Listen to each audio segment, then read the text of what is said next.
Good morning, children. Today's topic production and employment. Largest employer, agriculture sector only. Sectors, three sectors: primary, secondary, tertiary. Agriculture sector, industry sector, and service sector. Largest employer మనకు ఉపాధి కల్పించేది ఒక వ్యవసాయమే, అగ్రికల్చర్లోనే. Agriculture సెక్టార్లోనే ఎక్కువ మంది ఉపాధి పొందుతున్నారు.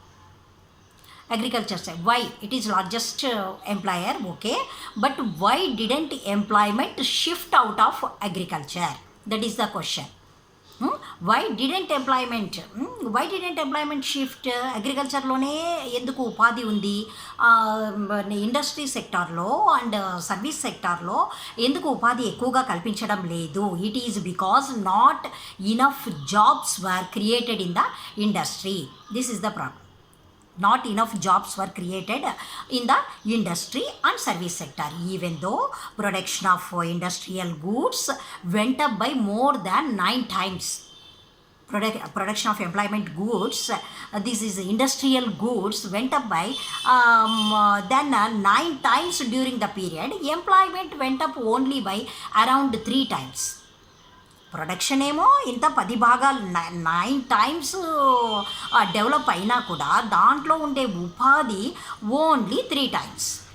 Okay, at the same applies to service sector. While production rose by then 14 times in service sector, while production rose by more than 14 times, employment rose around only 5 times. This is the situation in India. Okay, it is agro based country, no doubt. మనకు వ్యవసాయమే ఒక ప్రధానమైనటువంటి, మనకు వ్యవసాయ రంగమే ఒక ప్రధానమైనటువంటి ఉపాధి కల్పించేటువంటి రంగమే.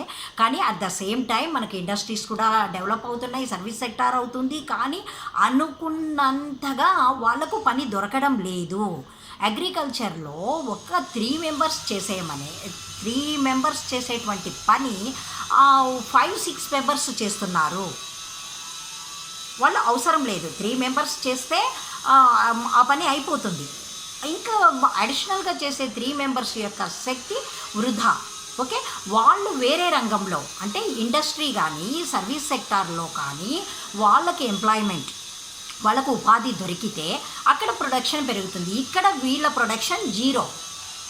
In agriculture 3 చేసే పని 5-6 మంది చేస్తే ఈ అడిషనల్ చేసే వాళ్ళ యాక్టివిటీ దట్ ఈస్ 0. ఓకే, అర్థమైందా చిల్డ్రన్? వ్యవసాయ రంగంలో పని చేయడానికి 3 అయితే సరిపోతుంది. ఒక 6 మంది అదే పనిని చేస్తే 3 యొక్క శ్రమ వృధా. Okay, it is the problem. And sectors you see children here. Next here 3 it is more than half of the workers in the country are working in the agriculture sector, producing only 1/6 of the GDP. Agriculture sector, first diagram you see children here. Agriculture లో ఎంత percentage, ఎంతమంది ఉన్నారు చూడు agriculture సెక్టార్లో. Okay, ఇక్కడ వీళ్ళ employment ఎలా ఉంది? దీంట్లో 74% ఉంది. Okay, isn't it? బట్ ఇక్కడ ప్రొడక్షన్ చూడండి, ఇక్కడ చూడండి ప్రొడక్షన్ చూడండి ఎలా ఉందో. అగ్రికల్చర్ హియర్ జీడిపికి అగ్రికల్చర్ నుండి 42%, ఇక్కడ 74% ప్రొడ్యూసింగ్, ఇక్కడ ఉపాధి అనేది కల్పించబడుతుంది 74%. సర్వీస్ సెక్టార్ వాళ్ళు 15% మాత్రమే ఉపాధి కల్పిస్తున్నారు. నెక్స్ట్ ఇండస్ట్రీస్లో 11% మాత్రమే ఉపాధి కల్పిస్తున్నారు.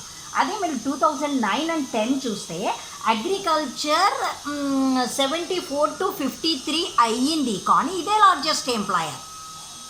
వీళ్ళు ఇంకా పని కల్పించాల్సిన అవసరం ఉంటుంది. ఈ ఇండస్ట్రియల్ సెక్టారు, సర్వీస్ సెక్టార్లో ఇంకా హాఫ్, ఇక్కడ 2009 and 10లో సర్వీస్ సెక్టారు 15 to 25 ఇంక్రీజ్ అయ్యింది. 15 to 25 ఇంక్రీజ్ అయింది. నెక్స్ట్ ఇండస్ట్రీలో 11% to 25 ఇంక్రీజ్ అయింది. చూడండి దీనికి డిఫరెన్స్ చూడండి. 11 to 25 ఇంక్రీజ్ అయింది. ఇక్కడ చిల్డ్రన్ 25, ఇక్కడ 15 to 25 సర్వీస్ సెక్టార్, నెక్స్ట్ ఇక్కడ 11 to 25 ఇండస్ట్రీ ఇంక్రీజ్ అయినా. Why which sector is the largest employer in India? No doubt agriculture sector is the largest employer in India. Next, more important is seen in agriculture sector. Why? That is because enough jobs are not created in the industry and service sectors. Isn't it no? Jobs లేవు వాళ్ళకు ఇండస్ట్రీలో, service సెక్టార్లో. కాబట్టి వ్యవసాయంలో వాళ్ళ అవసరం లేకపోయినా ఎక్కువ మంది పాల్గొంటున్నారు కదా. కాబట్టి ప్రొడక్షన్లో ఏం తేడా ఉండదు. ముగ్గురు చేసే పని 6 మంది చేస్తే అది మిగతా వాళ్ళదంతా కూడా జీరోని. Okay, this is the not ఏమంటే more employment is seen in agriculture అంటే because enough jobs are not created in the industry and service sector. How many times employment increased from 72 to 73 to 2009 and 10? Employment increased by 3 times from 73 to 2009 and 9 to 10. Okay, does the production of goods in industrial increased from 72 to 2009?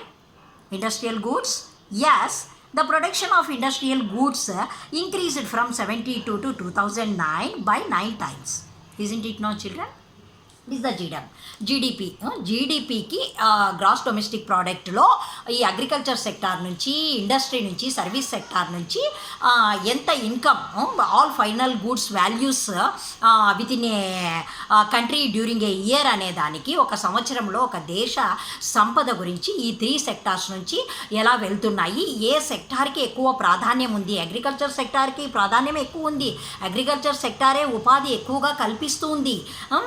But అంత అవసరం లేదు. అలాగే at the same time industry, service sector కూడా ఉపాధి కల్పిస్తే ఇక్కడ కూడా ఉత్పత్తి అధికమవుతుంది, ఇండస్ట్రీలో, సర్వీస్ సెక్టార్లో కూడా. అప్పుడు దేశ సంపద అనేది, డెవలప్మెంట్ అనేది జరుగుతుంది. కానీ అన్ఎంప్లాయ్మెంట్ ప్రాబ్లం అనేది చాలా ఉంది మన అండర్ డెవలప్డ్ కంట్రీస్లో.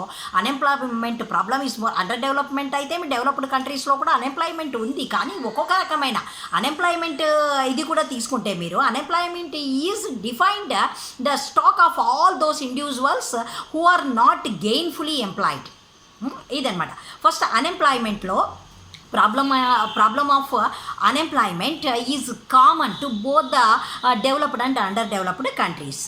మీరు John Maynard Keynes defined in a first to distinguished involuntary between involuntary and voluntary unemployment యొక్క డిఫరెన్స్ ఏమనేది ఈయన జాన్ మెనార్డ్ కీన్స్ అనే ఆయన చెప్తున్నారు. ఇప్పుడు involuntary unemployment refers to a situation where the individuals are prepared to undertake jobs.